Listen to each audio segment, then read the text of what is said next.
Okay, so we're back on chapter 3 of Vampire's Kiss. This is the games of Saffron de Lizzie. The space Marquis found for you is hardly luxurious. It's on the edge of St. Catherine's Dock. Only a stone's throw from the famous Tower of London, in the basement of a hip boutique selling vinyl records.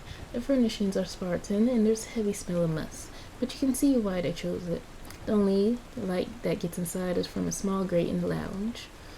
At least there's no way you'll be burned alive by the sunlight for forgetting to close the curtains.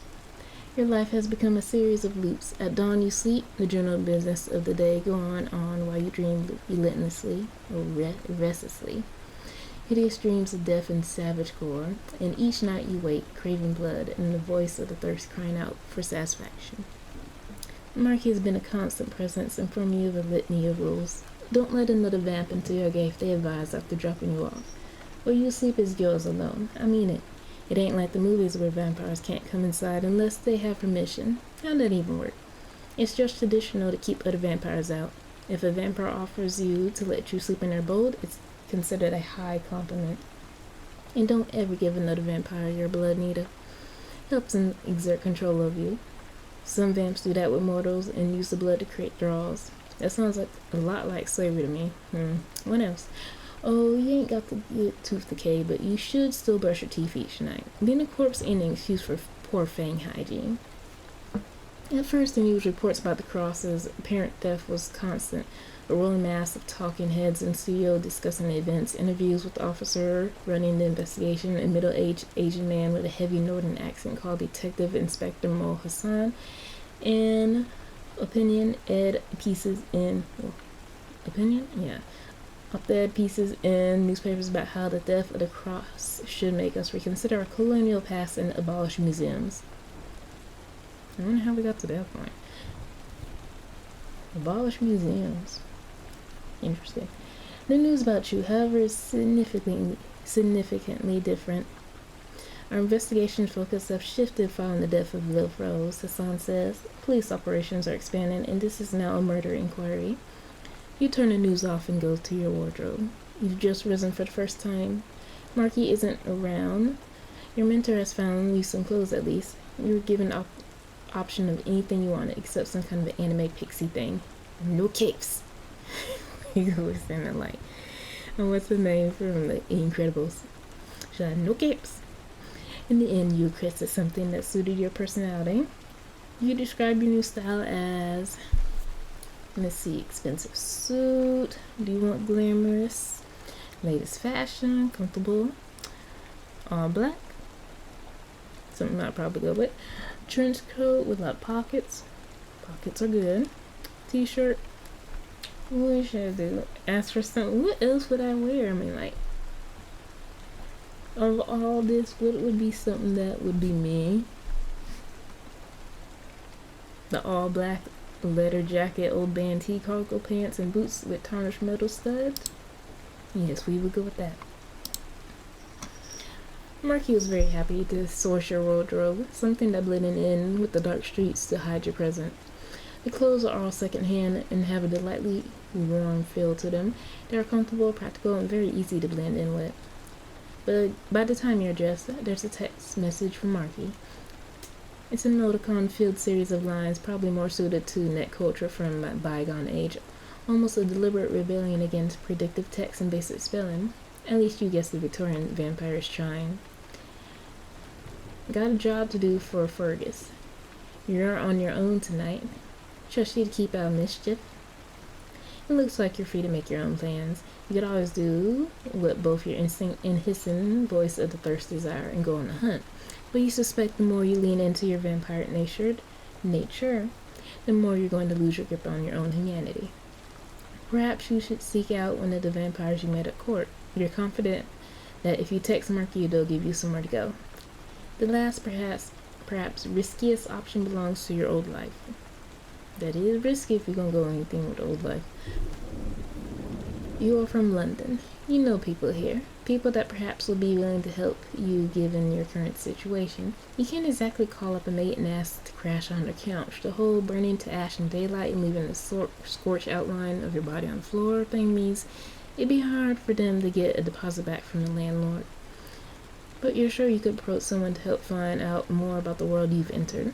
The risk, of course, with contacting someone from your old life is that they'll know you're alive, in this manner of speaking, and they can always choose to tell the police. What do you plan to do tonight? Well, I'm definitely not going to go contact someone from my old life. This is too risky. You need to feed. Let's try to meet up with somebody. How do vampires socialize? Do they have vampire dive bars? Do they have clubs involving a terrible name like Fangs? Do they have bars where the range of victims hung up all with pipes in their neck in case you fancy particular vintage or the hoppy estates of a Estonian tourist? In short, no, they do not. In fact, the moment you ask Clem, a vampire you encountered with the German helmet, whether that's the case, she gives a sardonic look. Nope, she says with a distinct American accent. We don't even go to Brasov. Come on, Brasov, you know Romania, home of Count Dracula? Not a thing. Clem isn't hard to find. She operates in Soho, the bohemian enclave of London where everyone has a story, and no one bats an eye if your chic involves the spiked Hamlet. Clem's cat, practically a fixture on her lap, looks at you with indifference but recognition as you approach. Look, Clem explains, sipping blood out of an oversized chalice in the middle of the bar, the mortals around her naturally swimming its wine. I like 3 things. In the First World War, which was serious fun for someone who's mildly homicidal, cats, who are the devil's familiar, and ice hockey, which involves hitting grown men with a big stick. It's way too cold in this country for a hockey jersey, and people get kind of funny if you start wearing cats with millinery. So I decided First World War military is going to be my personal aesthetic. She taps the helm. Got this beauty off a Prussian junker who thought a pistol could protect them. Spoiler alert, guns aren't particularly useful against dead flesh.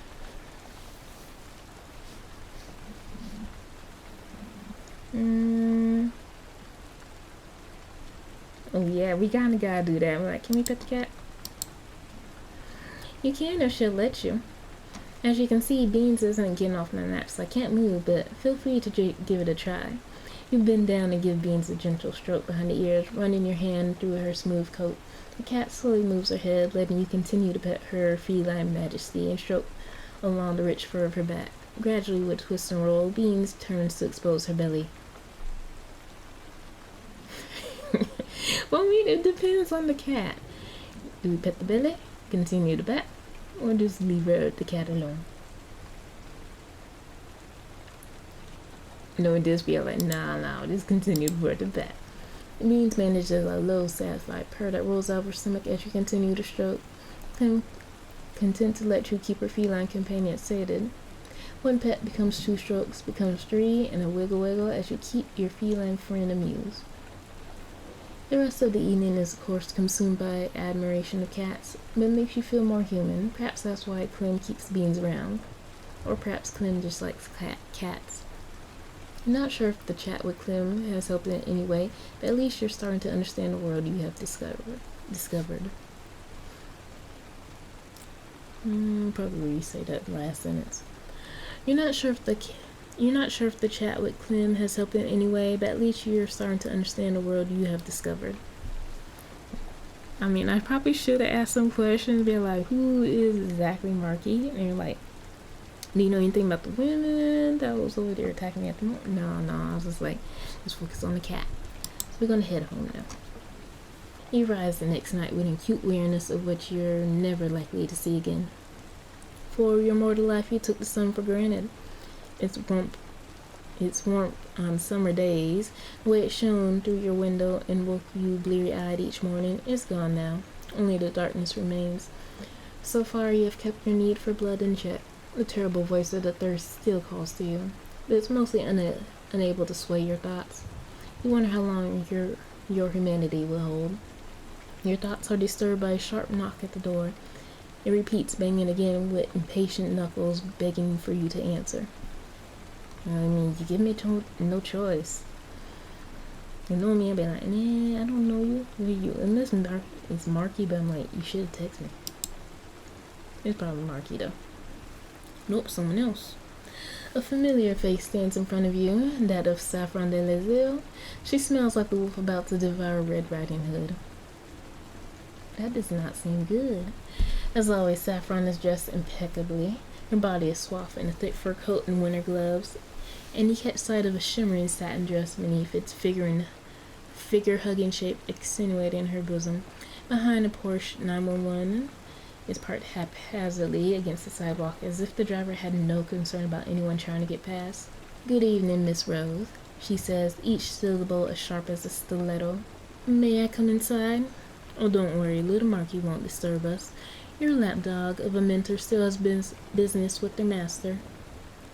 "This is a bad idea. Didn't Marky tell you vampires shouldn't be allowed to enter your home?"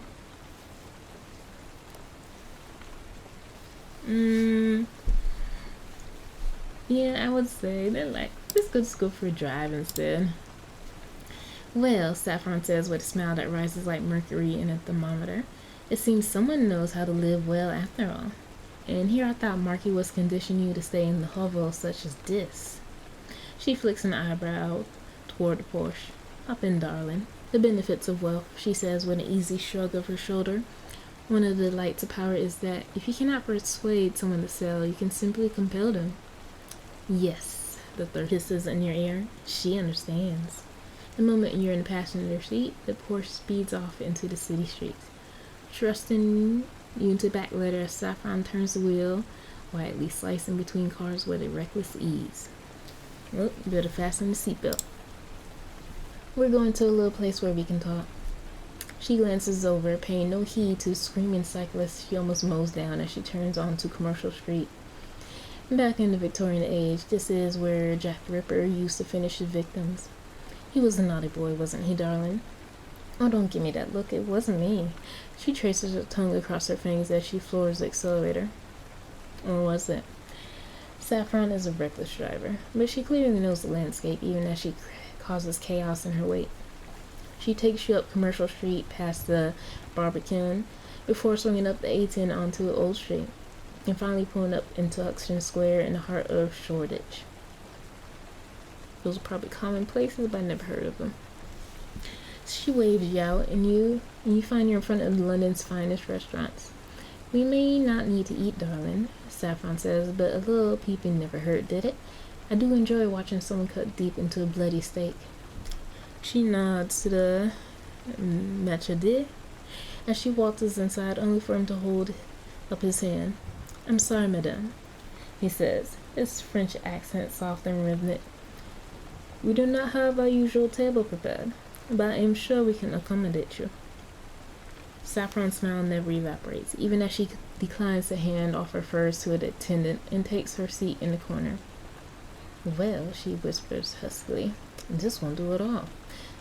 I have come here for 4 years and I've always had the same table.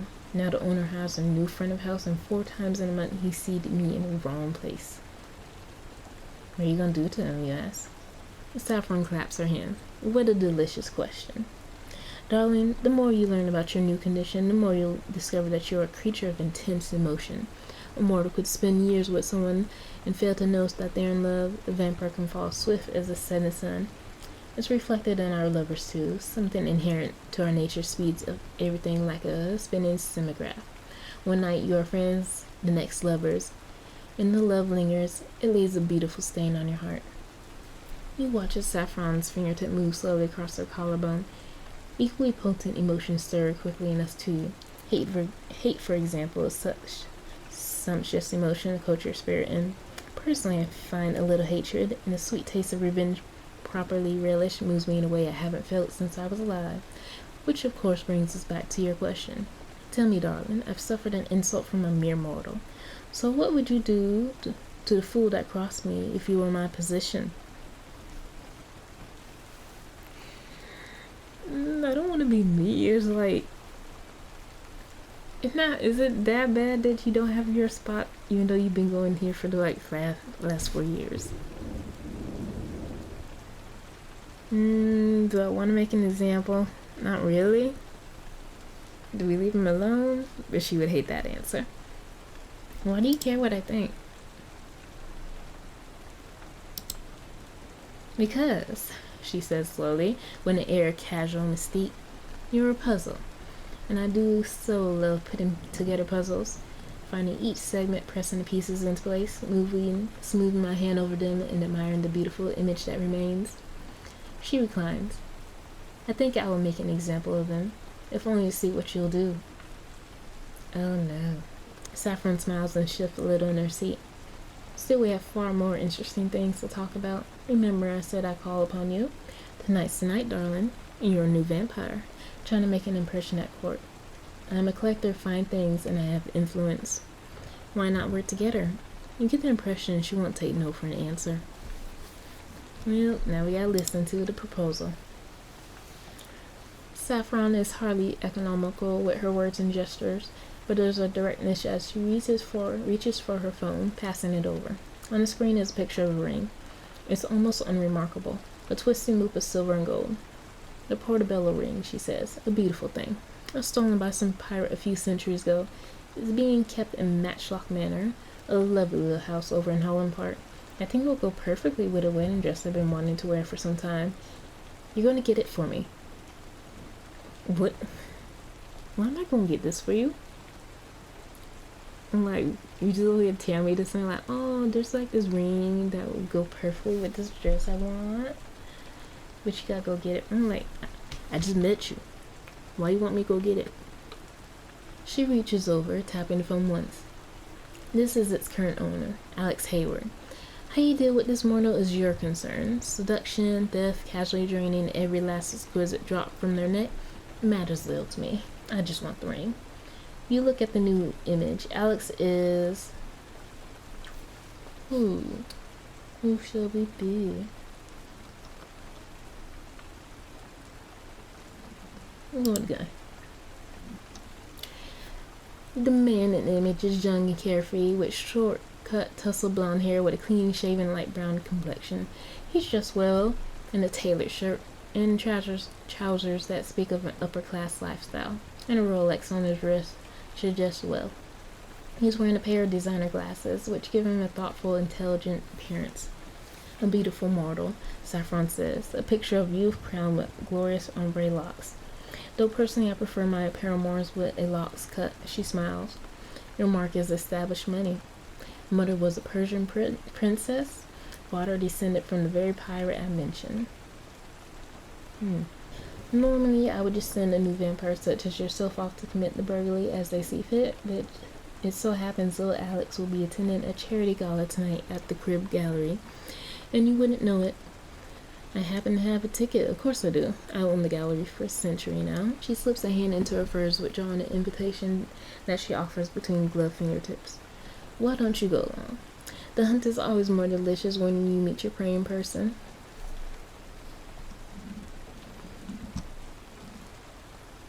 Why do you want the ring? Saffron laughs by way of response. I told you I collect fine things. It doesn't matter why I want it, only that you do as I tell you and bring it to me. Do so and I'll reward you with favor at court. Believe me, she says, her glove brushing against her finger as she takes her phone back. You want my support. It won't be long until I'm queen of the city. Everyone knows it, even Fergus. And a queen's patronage is worth having. Her hand redraws. You don't have to pick a side, darling. Been away, you already have. Saffron rises, preparing to leave. You watch as she strides away, her perfect figure swaying hypnotically. Before she turns her head, her auburn locks rolling from her shoulder. Oh, one last thing, she says with a devilish smile. Well, I'm sure Marquis has given you some basic education. There's far more to your new life than Fergus's stooge appreciates. Some rules of the world are inalienable. For example, it would be remiss of me not to observe that names have power. Unless you are being very sneaky, use your real name when dealing with mortals. The thirst ensures it carries a hidden weight when you're trying to get what you want. Some vampires try to deny that weight and use a nickname or nom de guerre. More fool them. Thanks for the advice, you say, fully aware of the jib Saffron just made about Marquis. One has to teach proper decorum, Saffron says with a tilt of her head as she departs. He glanced down at the invitation she left on the table, thinking for a moment about all that's transpired. So far, you're confident that you've impressed Saffron. Did I? I don't know. The more you interact with her, the more you begin to realize that her seductive air is just a mask. She seems cold-blooded as they come, and far more calculated than most notice. She's a mastermind who uses words rather than brute force, and at the moment, you're little more than a pawn to her. Flirting will also never amount to anything. If you want to impress her, you'll have to commit fully to her cause, whatever that may be. A conflict you sense is coming. Marky and Fergus on one side, and Saffron and her forces on the other. If it came to it, whom would you support? At court?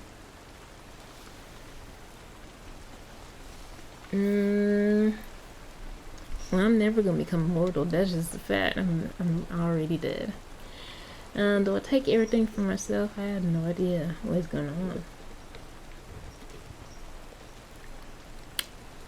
I really can't decide yet.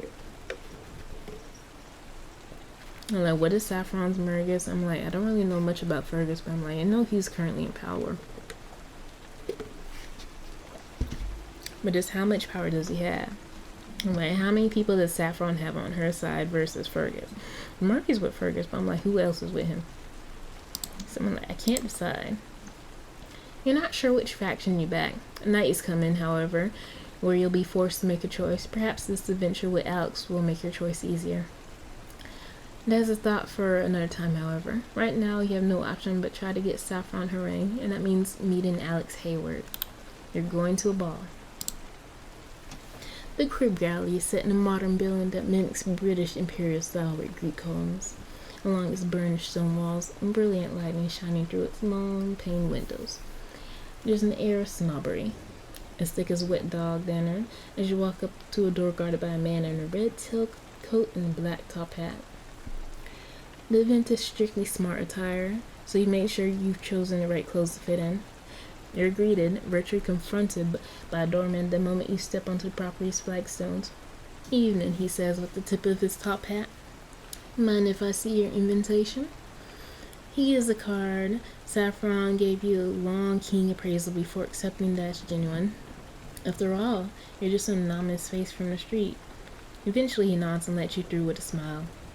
A moment later, you're stepping into a room so lavish with wealth, it would make a Rothschild blush. From your time in New York, you'd recognize just how much money hangs on the wall of this private gallery in the form of masterpieces. Your heightened sentences tangle as you make your way through the ballroom, among the other guests filtering in. You can hear whispers in the corners of the room. The tap of shoes. You can hear whispers in the corners of the room, the tap of shoes on the dance floor as partygoers waltz, the soft clink of champagne flutes set atop silver trays. Above all, you can hear the deep thud of revelers' heartbeats. You can almost feel the blood pulse through their arteries and virtually taste the forbidden sanguine flow. Alex isn't anywhere to be seen. However, instinct is telling you that meeting Alex isn't the only thing you could gain here. A supernatural sense tingles up your spine, different from thirst, promising that answers can be found, even if the questions might have to wait. Naturally, you're drawn to group of old men, high-tech video, antique map. Let's go for the map. An antique map of London above the fireplace. The fireplace isn't lit and is a reminder that the crib gallery used to be a private home. For a moment you wonder who could have lived here, but the answer becomes obvious. Saffron. This isn't just a random gallery, it's her gallery. The map probably dates from her turning two. It's dated in the mid-1700s, and your expert eye, honed from your museum work, is quickly able to make sense of the maze of streets along the Thames. Of particular interest, almost curious in its prominence, is the symbol drawn over the Temple Church near the Strand, in the very center of modern London. It shows an elaborate cross, a circle placed at its apex, all inside a pyramidal box of blazing light. Pretty odd for an old map. There was no sign of Alex in the main room, but even so, you soon spy him out on the balcony and staring out at the glow of London's skyline. Alex Hayward cuts a striking figure in the moonlight. He's tall and surprisingly muscular, dressed in an immaculate tailored dinner jacket. The blonde locks swept back and a strong jaw set against the evening's chill.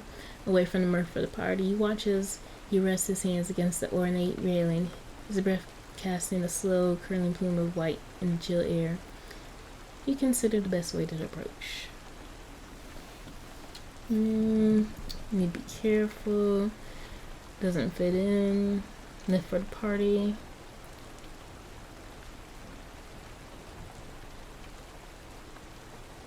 Which one do I want to do? I would say I definitely need to be careful. Like, he's over here by himself. That means he doesn't want to be bothered. He's like, wants to get away from everybody. So we'll approach this carefully. You walk out and linger against the door, keeping your distance. You keep your silence, wondering the best way to approach him. When Alex does notice, it's not the response you're expecting. Did Mr. Lazille send you? And how do you know that? Alex turns, his hair seeming to catch every highlight and low light possible on shimmering. There's a sad, almost weary smile. She's been sending people for almost a month. Guys, girls, businessmen with large watch cash. You think it was a Mona Lisa, not a ring. Or am I reading your intentions wrong? Oh, dang. Like, you might as well just be like, can I have the ring, yes or no? Like, if she sends that many people and he already figured it out, like, what makes you think you're gonna get it? You smile. My name's Miss Lilith Rose. You reply. Call me Lilith. Alex doesn't return the sentiment. You want the best way to recover from your earlier miscalculation. Might as well. I'm like, I admit. You're right, you say with a nod. Saffron did send me. And though it's not by choice. Alex pauses and looks at you, a skull beginning to twist in the corner of the mouth. What does that mean? You shrug. It means I'm in a position where I couldn't exactly say no. And I don't even know why she wants the ring so badly. It's just a ring, right? Alex shakes his head and looks out at London again. No, it's a family heirloom. We've had it since my pirate bastard of an ancestor looted the Spanish name. It's not something you can just buy. There's a laugh. You really don't know what Saffron's got you into, do you? I never even heard of her until a month ago. Now everywhere I turn, there's someone trying to get me to give up my family jewels. Alex smiles. I appreciate your honesty, Miss Rose, but the ring stays with me. You walk back to the party defeated, but at least you got an impression of this Alex Hayward. Well, back to the party. You're still thinking about Alex when you head back into the room. Perhaps something about him has sparked a little emotion in your still vampiric soul, or perhaps the thirst has seen an opportunity to its liking. At least the crowd seems to be thinning.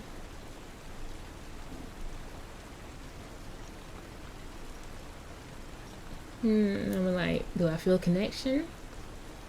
No, I just met you. Like Alex, but not romantically. I'll be the same thing. I'm like, well, do I like him? Haven't decided how I feel. I mean, is he boring? I mean, he's interesting. Do I really want to steal from him? I'm just like, haven't decided how I feel about Alex. I'm like, we just met you. Of course, you don't have a strong opinion about Alex yet. Why would you? You've only spoken briefly, so it's too early to form a strong opinion. No doubt you'll have a clearer view in time. You're still lost in your thoughts as you begin to head to the exit. You going so soon? The voice behind you is velvet, deep and rich, exuding an easy power. You turn and find yourself staring up at a tall man, his chiseled features betraying long hours at the gym. He's dressed unlike the others in a dark bomber jacket, though you can see his muscular chest pressed against the shirt. He looks down at you with cool eyes and an easy smile that plays through his short-trimmed beard. He holds himself with poise, as if he belongs in another era, one of refined manners and daring escapades. This, the thirst whispers to you warning, is a killing gentleman. Worse, it's someone you feel you know from somewhere. I don't think we've been introduced, he says, offering his hand. Dr. Kurt Wilcox. And you are? And I can't, like, can't do that, can I? They're like, oh, I'm Zach's friend.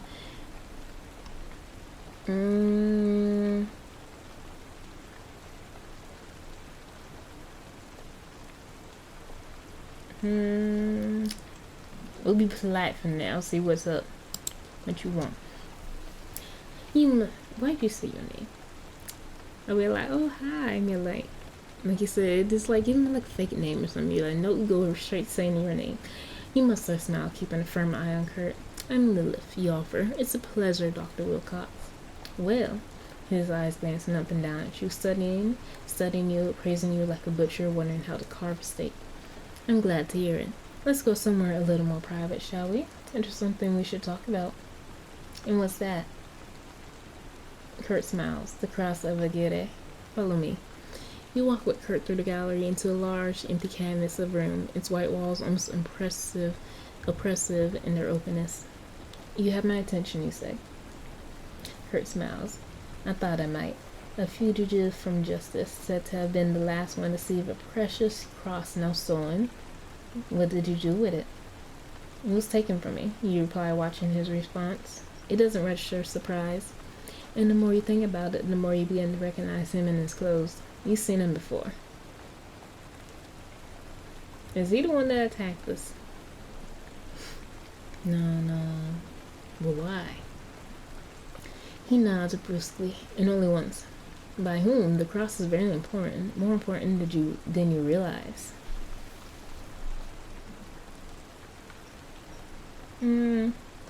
Ain't no way that's gonna work. I'm gonna try to distract him like that. He ain't gonna believe that. I'll be like, why does the cross matter so much? You really don't know, do you? Kurt says with an amused smile. I can't believe it. I assumed that you must have been part of it, or that they turned you to help them, but you have no idea what you walked into. Your eyes widen. Kurt's statement is ice cold and betrays far more about what's going on than you have expected. Who are you? You ask. And Kurt's face is blank, determined as he pulls out wooden stake. Just someone who'd sworn he'd protect the secrets that's eluding you. I'm sorry, but I know what you are. In a moment you'll be ash and your soul will be free. Believe me, it's better this way. Kurt is a vampire hunter, and he's ready to strike. You glance down at the stake, up again at Kurt's features and unwavering flickering of fire in his eyes. This is a killing gentleman. Once again, the thirst warning echoes through your bones. Why do I want to become human again? He's going to attack. I haven't got time for this, you say, almost contemptuously. You can see from the gleam in his eye that Kurt's already decided he's going to kill you tonight. It's him or you, and you can't see any reason to give him the opportunity to strike. You burst forward, catching the hunter off guard as he stumbles out of the way of your onslaught. He's skilled, though. At the last moment, he pivots, driving his stake at your heart. You're in a fight for your life. You dodge Kurt's swing, suddenly aware of the peril you're in. He moves quickly, wielding the stake like a dagger as he flips it in his hand. You could call out, you could scream and alert someone nearby, but you certainly would lose you the valuable moments you would have to avoid Kurt's swift lunges. What's there? I don't even know the special feature. I'm like, girl, there's no way you're gonna try to talk him down. He's got to fight. Fighting seems like the best plan. He clearly wants you hurt. You can already feel your blood growing warm as the thirst waits for its cue. Kurt slashes again with the stake, his eyes fixed on you. The bestial rage within you begins to grow again, and you feel your fingertips sharpen to razor talons as your fangs slide down, ready for the attack. As Kurt moves toward you, you're amazed at his speed. All you can do is dodge out of the way of his blow, leaping away with a newfound clarity. Again he comes, and again the wood flying toward your torso, your heightened senses and speed darting you away from the vicious attacks. Make this fool bleed. Suckle upon his gore. You dodge his flurry and begin to pivot, moving back toward the center of the empty room as he advances. There we go. This is attack. Try to get him. Remove the weapon. We wait for an opening to strike. Kurt's going to expect an offense. He's fought vampires before, killed them all. They follow the cries of the thirst, so your best option, as hard as it seems to do, is to do the exact opposite. You don't lunge, you don't thrust, you don't rush ahead with fangs bared and your knife nails eager to gut him. You let him keep parrying, keep thrusting, and you keep batting his attacks away. It's a dance that lasts perhaps a minute, maybe less. With every attempt, he begins to tire a little, noticing how his own moves are weakening. For all his abilities, Kurt Wilcox is still something you aren't, human. Finally, after backing you toward the empty space, he begins to edge away to the door. Next time, he promises, and then he's gone. You just encountered a hunter, and you won. You take some time in the gallery to compose yourself and try to take stock of the night's events. Everything is a whirlwind in your mind, a torrent of rushing thoughts. Just as you thought you'd understood the stakes of your new life, they've risen again. You got to get this portobello ring for Saffron de Lisle. You met its owner, Alex Hayward, too, and you're being hunted by the tenacious Kurt Wilcox. You need to get back home, talk to Marky, figure out a plan. You get the feeling that until this crisis is resolved, this is the last moment you'll have where the stakes are relatively low, too. You seal yourself, make for the exit. Have a pleasant evening, miss, the doorman says as you leave, his eyes distracted by something in the distance. You glance up, noticing the glow and smoke a few streets away. Fire broke out at some fancy restaurant over on Moorgate. Is that the one we were just at? They've had to shut Old Street while they tried to deal with it. Whole place has been gutted. Saffron. You ask me, the Norman says if he waves you on. This city's going to hell. I don't feel that strongly about it. You just nod as you pass by. Saffron's a killer, but you don't know enough to judge her yet. Perhaps the world of vampires have different rules than you're used to. You're in no position to condemn her for it. You walk out into the night, glad to be free of the gallery. Perhaps you'll find some answers in a task that's been put on your shoulders. Whatever is going on seems to be connected to Alex Hayward and the portobello ring. Time to steal it. This is not good. The appraisal is stark. Tonight Mark is far more direct than usual, staring out of the window at crowds of women. Which part, you ask? All of it, Marky shrugs. I just don't mean the hunter type, neither. Kurt Wilcox is how to put it. Known to us here? Been a thorn in London's butt cheeks for a good 5 years now. Blink of an eye and Vamp's tongue, but he's causing serious problems. They happen to show up exactly where Saffron sent you is where I'm concerned. He was sniffing around after the morgue on your first night. I made sure we lost him in the cab, and there ain't been so much of a peep out of him since. It's odd that he was one step ahead of the game. Your mentor leans back into the booth of the pub, pale cheeks catch in the light and highlighting their cheekbones. But part of it, Marky continues, is this job Saffron sent you on. Oh, you can't refuse it. It's sure you're standing at court before you even got one. But it don't ring true for me. And pardon the pun. She don't need someone like you to play fetch over a piece of jewelry. There's a bigger play here. Marky shrugs. What? I haven't got a clue. The vampire smiles apologetically. How you feeling about last night, at any rate?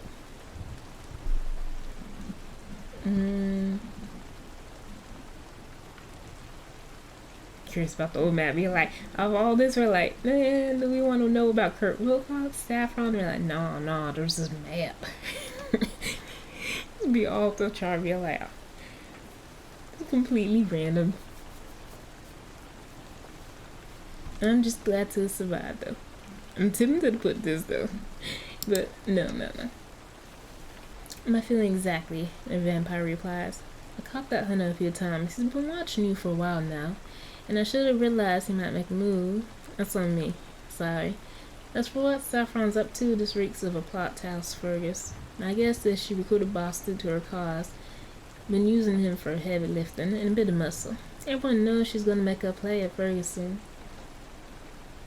Marky pauses for a moment. Right now, the only thing you can do to get that ring, it might just be a trap. In which case, you're going to be the bait for some very nasty sorts. Or it's possible she's using you for a part of a plan. In which case, it's better the ring in your hands than someone else's. The impish Victorian gives an impeccable shrug. Welcome to the twists and turning corkscrews of vampire games. They're pretty much the definition of Byzantine.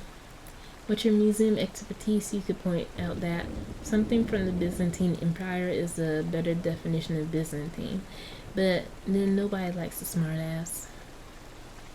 There's a pause in the conversation. Marky looks out the window. Anyway, that's a dance for another time. Let's talk about how you're gonna go to do that job. And as it would happen, you might be speaking to a certain sticky finger little oik known to do a spot of housebreaking back in the day. Marky wiggles the eyebrows. The way I see it, you got 3 approaches to get yourself in gay. First up, you could go and knock on the door. Oh, don't worry about any of that. That can't go inside without permission balls. It's only courtesy. It only applies to vamps. Alex ain't got no fangs, which means Alex is prey. The real problem is if you're tipping off the mark, you're there. There's a brief lull in the conversation while Marky weighs up alternatives. Eventually, your mentor speaks. If you're skilled with form, disguise will get you in easily enough. The right faces and all access pass. Problem is, if you pick the wrong face, you're scuppered before you even begun. Free advice? Only do if you're confident you can act the part. It requires subtle wheels or courtly manners to convince someone that you're someone else. Fail to do it right, and the disguise just don't land. Exactly, it's more they disguise 6th sense that you ain't on the level. What would you do, you ask? Glad you asked, Monkey Bean. You asked me. You need to embrace the fact that you ain't human no more. One of the advantages of being a vampire is you no longer have to worry about a lot of things. Most cut purses, footpads, and might need to factor in. For starters, your senses are better than any immortal still kicking breath. You see at night in a way even a CCTV camera can't condense. That gives you a proper advantage when it comes to taking a direct route and just climbing through a window. Marky nods confident in their approach. Get in, get out quick. If I were you, I'd look around the back. The last thing you need is someone seeing you roll up a drain pipe as if it were a staircase. You want to try the disguise? Sadly, Alex has not invited me. Well, we're going for sneaky. We're going to be sneak skills. We're going to break in. Ha! Marky gives an approving nod. Do bleeding right? Now keep in mind what I said. If you're going to break in, you're going to scout the property ahead of time. Don't just walk up thinking you're going to set the world to rights. Does that drain pipe take your way? Is there a back door that's unlocked? Where are the alarms, the cameras, the lights? To pull off break-in, you're going to need to know your ground. You nod. Got it, you replied. Of course you have. Marky says in turn, patting her thighs. Guess I should be going, and you get to look. Just know, give us a bell if there's anything you need, and I'll be around lickety-split. Although their smiles there as always, you can't help but know something else too. Marky's preoccupied with darker thoughts, and something troubles your vampire companion. You could always head off and get to work. After all, Marky's made it clear that it's going to take some time to plan the heist, and the evening hours of darkness vanish rapidly. But Marky's mood is obviously different tonight. If you care about them, especially as more than a mentor, it might be best to stay with them. I'll stay for now. I see what's wrong. Marky gives you a sad smile when you tell him you're going to hang around for a while. An hour later, after numerous aside light jokes and deflections, the vampire finally lets you into their thoughts. Sorry, I'm in a mood, they say, with a tiny melancholy smile. Just these last few days, teaching you stuff, has been to remind me of my own curse. You know, after the first few decades, the whole perpetual night, never getting old thing starts to lose some of its luster. At first, it's aces, cakes, you're fearless. As the years pass and everything you know vanishes, and everyone you know dies, it becomes a bitter pill. You look at Marky intently, trying to figure out what's going on in her head. Maybe, Marky says with a smile. That's part of the circle of it all. You watch people go old, wither like leaves on a vine, but then someone or something else comes along and makes things a little better. Ain't exactly an original thought, but one to hold on to for comfort. Comfort, ain't it?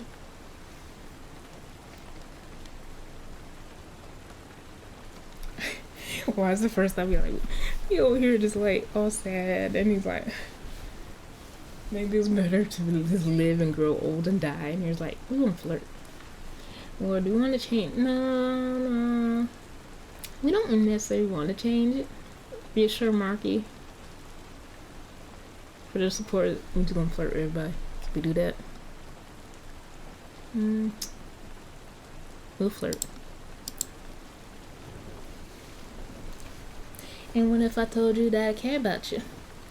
You ask. Marky's eyebrow quirks up, puzzled at what you mean. How's that then? You lean across the table and take your hands in your own. You lean across the table and take their hands in your own. For a moment, their fingers recoil at the touch, startled at have someone express an interest in them after a long, more than century of unlife. But you notice from the corner of their lips something more, a flicker of spark of hope. What if I told you that I want to be with you? Marky's smile widens. I think I'd like that, the vampire replies. I think I'd like that a lot. You want to dance, take me in arms. Well, dang, you're just like, oh no, 1 second, nah, we don't. We're just gonna say nope. Let's go. It's like, oh, never mind. We shall dance. Marky rises, pulling you up from the table with a grin, and leading you over, your hands locked in their firm grip. Where are we going? Just over here, the vampire says with a smile. Just over to the jukebox. A moment later, the venue fills with music, a little too loud at first, but before settling down. Marky's hands fall against your hips. Dance with me? Dance? Marky's eyebrows knit together. Just sit up and dance, okay? You glide over to the dance floor. It's not large. Marky chooses bars for quiet ambiance rather than the opportunity to boogie. Right now, you don't care. You're intoxicated, carried away in the night, with only one person on your mind, the vampire whose affections you have now returned. I'm like, how long? It hasn't been that long since we met you, so no. We'll just be dancing slowly. No kissing. Do I want to dance fast? No. We'll dance slowly. You wrap your hands over Marky's shoulders and begin to sway to the music, waltzing around the floor. Time, it seems, pauses, goes on hold, forgets that it's supposed to be progressing onward. Instead, it's just the two of you, alone, drifting to a beat that somehow soothes your still hearts. Marky's grace is preternatural, and her youthful face cannot conceal the age in their eyes as they gaze into yours with a mixture of tenderness and longing. You close up, your bodies becoming one as you press against them, their hand reaching up to brush a fine strand of your purple hair. It's looking into Marky's eyes, feeling their being, that you realize time hasn't stopped. It simply has no meaning. Well, look at us, Marky laughs. A flippin' punk dancing with you, hottie in your leather jacket, in a place like this? That's gonna raise a few eyebrows, ain't it? The vampire leans in and gives you the faintest of kisses. Not that I care. You dance the night away. The sun falls, the moon rises, the shadows lengthen until the London streets are engulfed in night. You're preparing for your theft. And the vampires come out to play. The whispering of the voice of the thirst unquenchable, you must feed to survive. You find yourself stalking the streets, every passing human a possible banquet. This time you venture out into the city's leaky parks and the shadow darkness the trees provide. Regent's Park is one of the prettiest in London, with a duck pond to the south before soaring up to the heights of Primrose Hill, and a zoo in the far corner. It's the ideal hunting ground, free from the CCTV cameras or the possibility of interruption. Taking your time, you pick out your evening meal. Do we want the young man walking his dog? Old lady? Squirrel. Squirrel ain't gonna do much. I'm like, we're gonna try to be like the Twilight vampires, like the Cullens. Over here only drinking animals. But can we actually drink animal blood, or is that just not gonna be good for us? We're like, we could go for the young guy. We're like, he got his life ahead of him. But then you got the old lady. We're like, she probably got like family, and both of them probably got like family. You don't even know it. I'm like, is that a thing where it's like, the younger they are, the more youthful the blood is, and more energy you get? Or is this blood is blood? And don't worry about it at all. I'm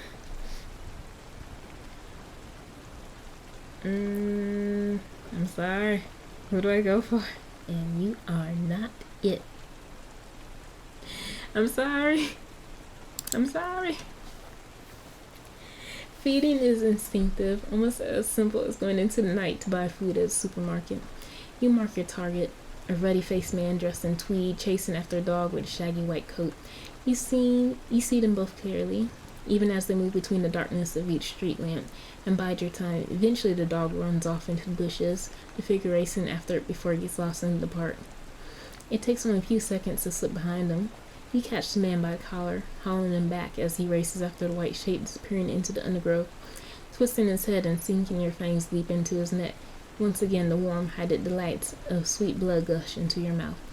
A delicious soup de nuit that you dine upon.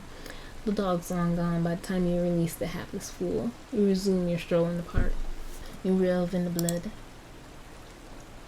The park is still again, dark, like the recesses of your soul, like the pit waiting to expand, encompass who you are, vampire.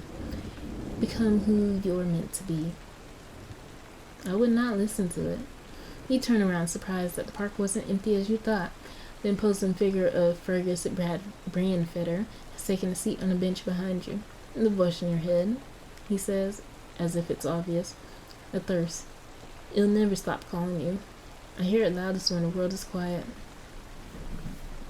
How you crept? I'm like, dude, she's been so old, ain't she? I'm like, of course he probably able to creep up on you. He's gonna say hi.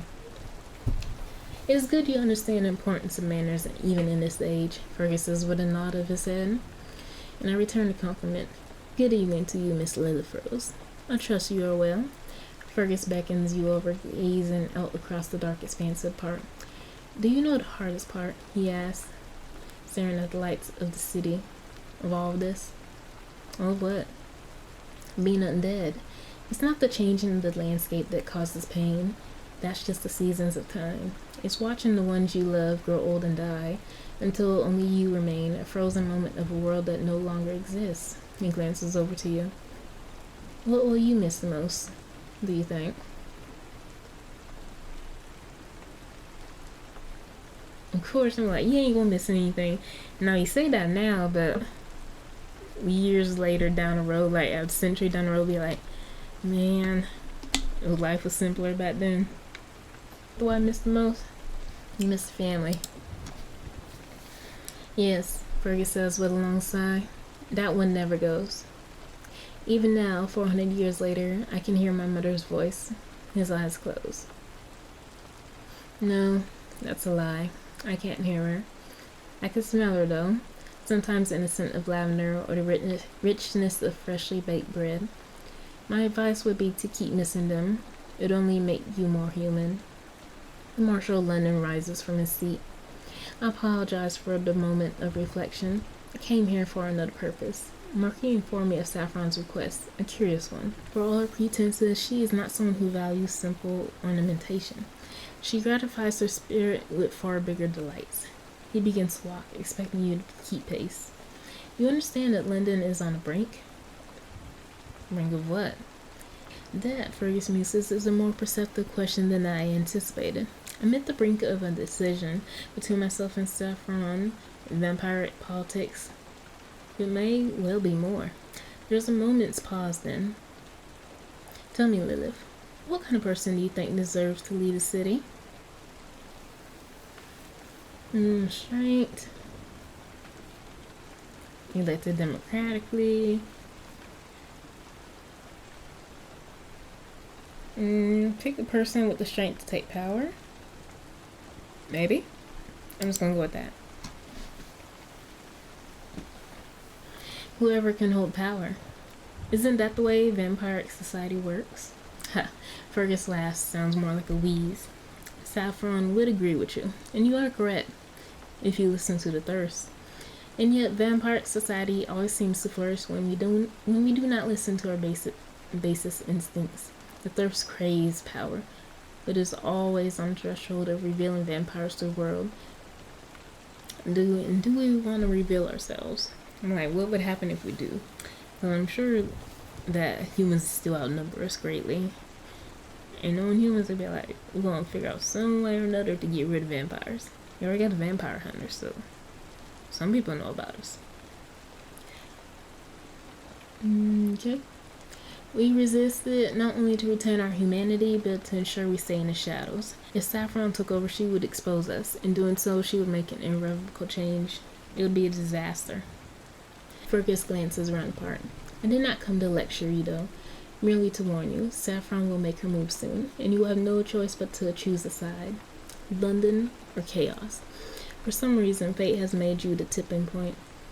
I hope you choose wisely. Good night, Miss Rose. And Fergus departs. The park is still once again. With Fergus gone, you now have to focus on the task that's been given to you by the capricious Saffron de Lizia. You're going to strike at Matchlock Manor. You've informed Marquis you're going to break in. It doesn't take you long for you to walk to Matchlock Manor or see the wealth on display along the road. Holland Park is where money translates into security and privacy. Standing in the moonlight outside its gates, you can see the building rise up. A light is on downstairs. While it seems like little more than a normal home for the rich and privileged, your newly heightened senses can spot a state-of-the-art security system with cameras, infrared tripwires, and motion sensors on the window. That's some cool powers, you can sense all that. Even the outer gate has a key card access. You muse on the best way inside. If you take things seriously, or perhaps a little more modern and adaptable than other vampires, you might be able to get in without using your powers.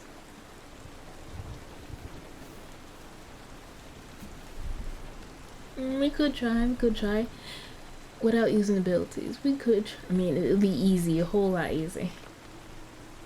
Motion sensors, all that. But let's see how it goes without powers. You size up the house. You're used to dealing with high insecurity in your former job in New York. It seems so long ago, doesn't it? Then again, even since the previous night, it seems like an ocean of time has passed, separating our memories as an archipelago. You crack your knuckles and prepare for the task at hand. First up, the fence. Can't be that hard, can it? You take a run up, dart forward, and almost immediately spot the camera pointed directly at you. Why did I not see that? Skid into a halt, you walk a little further down the lane, where there's a stone pillar. It's not too far from the brilliant crimson of a post box, and you take a careful look each way before scrambling up using the post box for leverage. You slide down, brushing yourself off before looking around. You're over toward the back of the house, and there's a window that's wide open. It's almost too good to be true. You walk over carefully to stick. This is gonna go bad. You walk over careful to stick to the shadows and climb inside. Time to find your prize. Like, this is going way too easy. The window was open and it's going well so far, but he's not gonna go in. Alex be all like over here just sitting in the dark corner. He's like, turned the light on me like, well. Look who it is. That's how it's gonna be.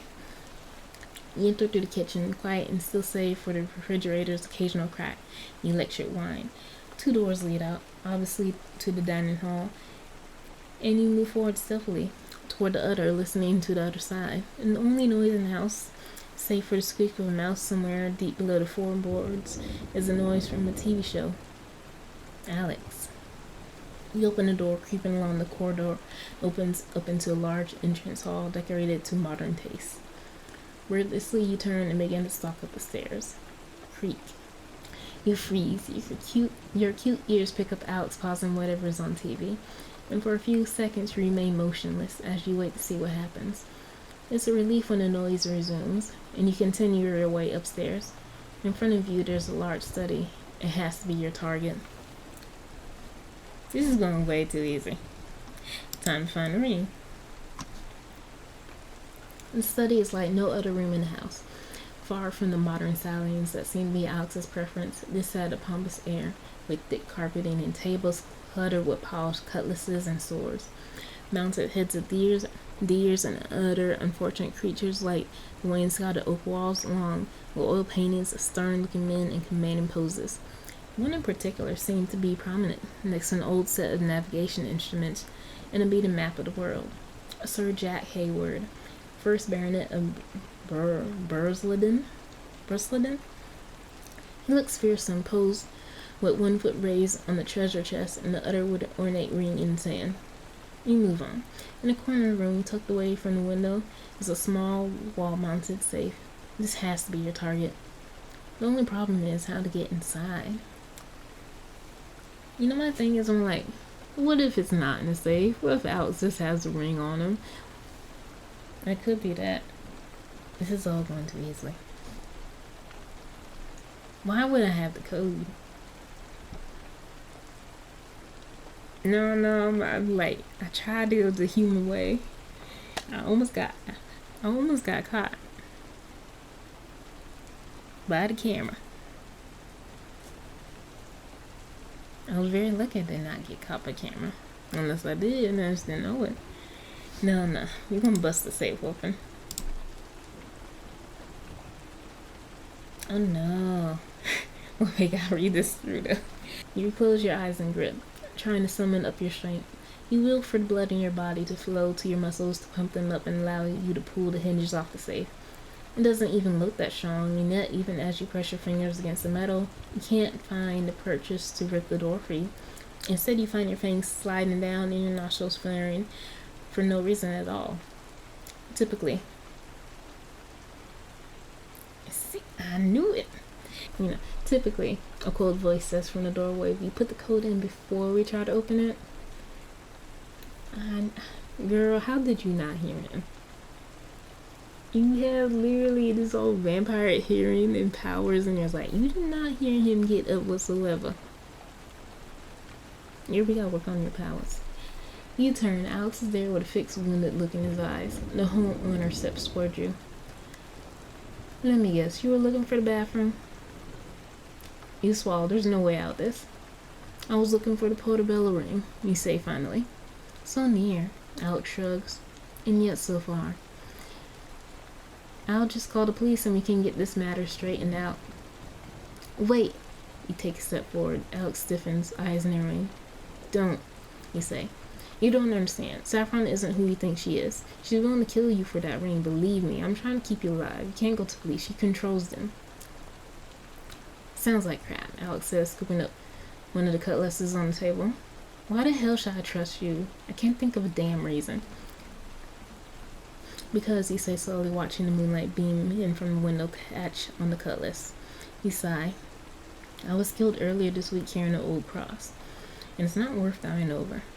The conversation is an awkward one. Revealing your vampire nature wasn't something you planned, but it seems the only way Alex would even consider believing you. And as you finish up your tale, Alex doesn't hesitate. Cutlass in hand, Alex strides over to his safe and taps in a code. From there, you suddenly find a ring thrust into your hand and a twisting golden band with a large pearl set as stone. Not sure I believe you, Alex says, keeping the cutlass pointed at you. Now would you kindly... Alex never gets to finish his sentence as a terrible crash echoes from downstairs. Something wicked comes this way. It doesn't take a genius to realize you're in danger. Alex glances back, cutlass still firm in his grip. The hell was that? Alex, please listen. We're in serious danger. You'll be in serious danger if you don't tell me what's going on. Fine. You want the truth? You try to summon up a fluster of courage. I'm a vampire and was told to steal your ring, and I'm guessing I'm not the only one who's after it. You wonder if Saffron set you up. Did she ask more than one vampire to steal the ring? What was this, some kind of game to her? Or perhaps she never intended for you to succeed. The voice of the thirst whispers in your mind. Alex, meanwhile, looks incredulous.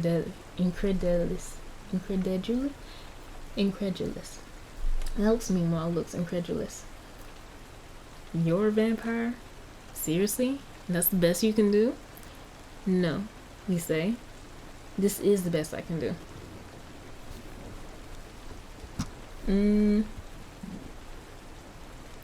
My fangs, they were like, anybody be like, oh, this is some fake fangs. I'm like, you see me over here, I got fangs, but I'm like, am I a vampire? You see me talking, you see these little fangs in my mouth. No, you're a bunny. I'm a bunny with fangs. But vampire? No, I am not. Anyone can have fangs. I show Alex I can control the shadow or mind control. Mind control might freak him out too much, so shadow it is. You reach out to the walls, drawing in every slither of darkness, every creeping moment of chill, and tugging it away from the walls, allowing it to slither and slip like a dark blanket. The shadow engulfs you until you're both a creature solid and transparent, your body transformed by the dark magic you have drawn. Alex's eyes grow wide. This can't be real. Really no time to explain, but trust me, I'm the least of your problems tonight. In fact, I'm probably your only chance to get out of this alive. Downstairs, the noise from the door seems to stop. It is, you realize, only the calm before the storm. You rush past Alex through the door. The trophy room to the landing. The front door, heavy and weighted, has been smashed in. His splinter remains scattered in the foyer, a figure striding through. You recognize him from anywhere. If he could still be a man and not a monster, is the vampire that killed you, the one first named Bill Boston. Quickly, you rush back to Alex. We're in trouble. Saffron lied to you. You heard the thirst scream. She was simply killing two birds with one stone. This can't be coincidence. And it's with a sinking feeling that you realize this task was set up. Saffron and Boston are working together, and for some reason they want both the cross you were carrying in the rain that's falling into your possession. Lilith, Alex, man, what the hell's going on? Too much to explain, you say, glancing around. Alex, do you trust me? Because we're going to need to work together to get out of this lie. Alex shakes his head. You must be joking. You're a thief and a liar. Yeah, but I'm not a thief and liar that's going to kill you. Unlike what's waiting downstairs. Alex begins to walk to the door, cutlass in hand. You dart into the way. I'm serious. They'll kill us both. Alex, we need to get out of here. Alex's hand tightens its grip on the cutlass. Right, he says. In that case, follow me. Okay, so we made it through 2 chapters. That's a lot of talking. But we're just gonna have to end it right there. I'm like, I don't think I can do any more talking for tonight. That was a lot of talking I did. Maybe I'll get to the point where I can talk for like hours on end, but right now it's like I keep stumbling over words every now and then. I can read perfectly fine. This is like the talking part. I keep messing that up. It's like, see, right now I'm fine. Because I'm just speaking my mind. It's like me trying to read and talk. That becomes the issue. I don't know why. But it is. But we're going to end off at end of chapter 4 for Vampire's Kiss, and we'll bring it back. Maybe tomorrow I'll start off again with chapter 5. Hopefully by now I would have at least posted chapter 1, because I haven't posted chapter 1 yet. Hopefully by now I would have posted chapter 1 for y'all, or for anyone who actually does like it. Because I'm not sure how many views it's probably not going to give me any views. Me just talking and reading a story, but we'll see how it goes. It's like Halloween time and spooky season. So, vampire romance story. We could do that. Anyway, that is the last of it for this hour. It's been like 2 hours. The last of it for these 2 hours. No more reading. I cannot.